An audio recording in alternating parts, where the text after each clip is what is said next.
So how did it feel to bring Luke Skywalker back in this episode? We saw him quickly in Force Awakens, but now he's back. Well, the pressure was much stronger because in 7, I had a sort of a minimalist contribution, so I can enjoy all the fun, but I didn't have to do any of the heavy lifting. This one, Luke is more important to the storyline, so, it's like the Doctor's Creed. First, do no harm.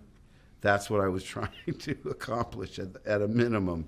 You want to do your best. You want to blend in, because these are certainly ensemble pictures. You know, Luke's story is only one of many, many that you'll see.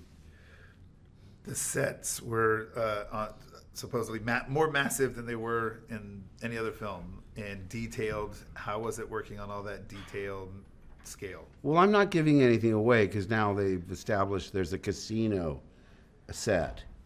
And I'm telling you, I'd never been on a set that opulent in my life. Plus 150 extras in exotic makeups and alien prosthetics and audio animatronic alien pets. I mean, everywhere you looked. I mean, I've seen the finished film, and it's impossible to feature everything that I saw on set that day. I made a small film called Brigsby Bear, and it occurred to me, just at the price tag for that set, you could probably make 150 Brigsby Bears. But they spared no expense because the films keep getting bigger and more elaborate because there's nowhere else to go. And tell us what it was like to step on the Millennium Falcon again.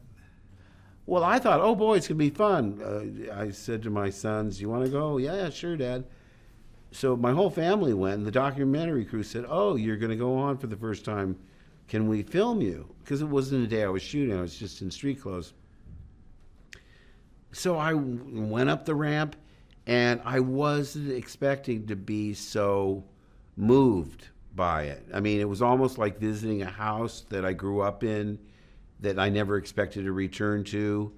And every detail was so accurate. Everything was the same. Every dent, every scratch, every hanging pipe and oil drip. I mean, it was astonishing. And I started getting choked up. I didn't know why.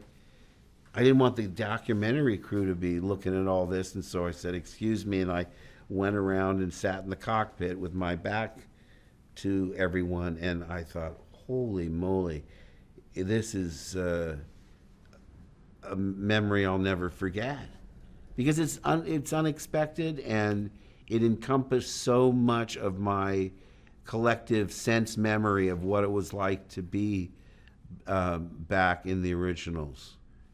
You've lived with Luke for almost 40 years or plus. How has it changed, or how do you embrace that legacy? Well, part of it is that, you know, you have a beginning, a middle, and an end, and then you got to move on.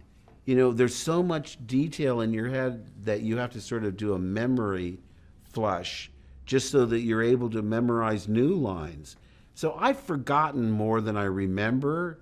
And then you meet these fans that know everything about the movies. They've studied them. They've analyzed them. They've read the novels. They've played the games. They get the, you know, I was asked a trivia question. What was the model number of the Millennium Falcon? This 10-year-old boy goes, F19687X5. What, he got it exactly right. Well, needless to say, he slaughtered me. But later I asked his father, how did he know that?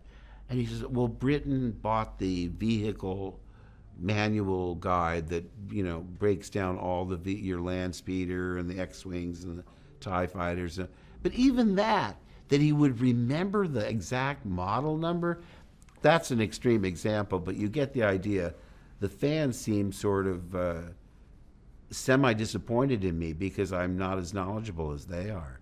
But I didn't have to be, you know? I mean, getting back into the saddle is a different story. You know, I have to remember all these things and do my homework and, oh yeah, okay, that happened, this happened, and who's this guy again? But luckily I have a lot of people to hold my hand and get me through it. Well, at least you did attempt a Wookiee voice during that competition. He didn't. Britain didn't even go for it. But I have two last questions, real quick, in my final minutes. What's the memory you're going to take away from making The Last Jedi? Probably the most prominent memory would be that island, Skellig Michael, because it's not easy to get to the top. Those steps are brutal, and they go on for days. But when you get to the top, it transports you. You know, it really does feel like you're in another world. I only had that experience once before, and that was way back in Tunisia when we were on the salt flats, which is 360 degrees of horizon because the salt water doesn't let any vegetation grow. It's just unearthly.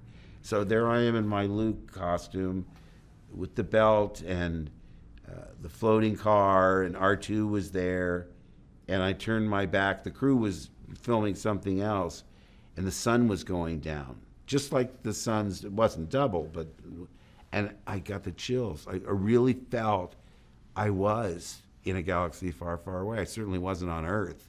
And that never happened again. Norway, come on, snow is snow. When we did Endor, we're in the, Crescent City. I've seen trees like that before, but Ahch-To, the Skellig Michael was, again, I had that feeling. I turned around, I was looking out at the sea. Again, the crew was engaged somewhere else, and I was alone, and I got the goosebumps again. I thought, yep, I'm back. Hey, Vale here with an added bonus to this video. Now, just like me, I'm sure you love movies, and I've got some pretty interesting movie budget facts, if I do say so myself. Did you know that the movie Gravity was more expensive than the Indian Mars mission? Yes. Paranormal Activity cost less than $15,000 to make, but crossed over $193 million. The production of Disney's film Tangled was more expensive than Avatar's production. Best Picture Oscar winner Moonlight was made for only $1.5 million. There hasn't been a Best Picture winner with a budget that low since Rocky. Napoleon Dynamite had a budget of only $400,000, and John Heder was paid only $1,000 for his role as Napoleon. Pirates of the Caribbean on Stranger Tides officially holds the record for the most expensive movie ever made, with a budget of $378.5 million. Okay, so if you want to watch more videos like this, hit the subscribe button and ring the notification bell so you receive the videos the moment they are online. Bye bye!